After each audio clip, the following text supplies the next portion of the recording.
Numër i madh i qytetarëve të Gostivarit ditëve të fundit janë paraqitur në spital për shkak të shqetësimeve me stomakun. Edhe çfarë simptoma ke? Qasi, dregova, paku, vjosen. Ka shumë. A keni informat me ujtin që është puna që tash Elvin që marrë di ujtin? Jo, po ishte para disa ditëve, tash se dimi, na thonë që është në rregull. Unë bile edhe kompeta që merë ujtë, jo, ma sa o merë ne, ku e dimi ne si qytetarë, s'dimi. Ti kur i ka shoqja këto simptome? Që 4 ditë, 5. Kuptoneja, ne përdorim ujtë ble. Tash, nuk ma merë mendja së. Po simptomat i ke një? Simptomat janë të njëjtat, ama pi ujtit, s'di që mund të këtë pej, ujtë ndoshta ndonjë limunat. Simptomat e përgjithshme, temperaturë, diare, të vjella dhe plogështi. Dyshimet janë se këto u vinë nga uji i helmuar, por drejtori i spitalit të Gostivarit Emri Bajrami thotë se fluksi i shtuar në spitale rreth 1100 në 3 ditët e fundit mund të jetë për shkak të ndonjë ushqimi.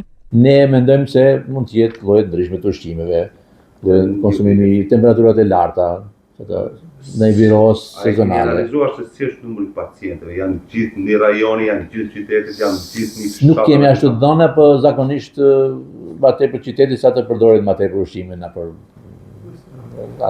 restorane, na për këtu sandviçara që janë ata. Unë mendoj se nuk kemi informacione, për si profesionalist mendoj se këto janë shkaqet kryesore.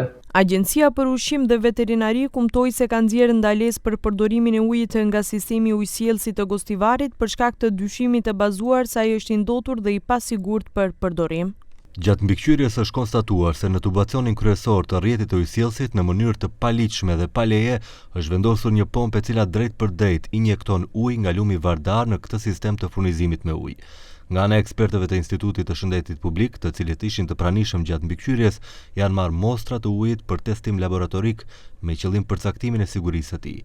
Për të parandaluar një rrezik më të madh për banorët e këtij rajoni, agjencia ka sjellë ndalesë të përkohshme për përdorimin e ujit të pishëm deri në marrjen e rezultateve nga testimi laboratorik, me të cilat do të konfirmohet siguria e tij. Sa u përket dyshimeve sepse ka ardhur deri te kjo gjendje, në të njëjtën linjë është edhe Ministria e Brendshme. Ekzistojnë baza dyshimi se ndërmarrja ujësjellësi në bashkëpunim me komunën e Gostivarit ka vendosur 3 pompa në shtratin e ujrave të zeza rrjedhëse, përmes të cilave është injektuar ujë drejt për drejt në gypin kryesor të ujësjellësit që furnizon qytetin. Ky aktivitet me sa duket është ndërmarrë me qëllim të rritjes së presionit në rrjet për shkak të mungesës së ujit të pishëm, me çka rrezikohet drejt për drejt shëndeti i qytetarëve të Gostivarit. Po nga drejtoresha e ndërmarrjes publike komunale Artana Asani mohon se është lëshuar ujë të rezervuar nga ujërat e zeza. Sipas saj, vetëm një herë është përdorur për stimulim nga burimi i vrutokut. Po, ka pas njoftim kur është bërë simulacioni dhe kjo është e gjitha. Nuk ujti prej kanalit nuk është përdorur për pije. Vetëm një simulacion është bërë, a do funksionoj, do me thënë linja e re që lëshohet nga burimi i fshatit Vrutok. A mund të sqaroni kur thoni prej kanalit? Çfarë kanali është ai? Ujë teknik.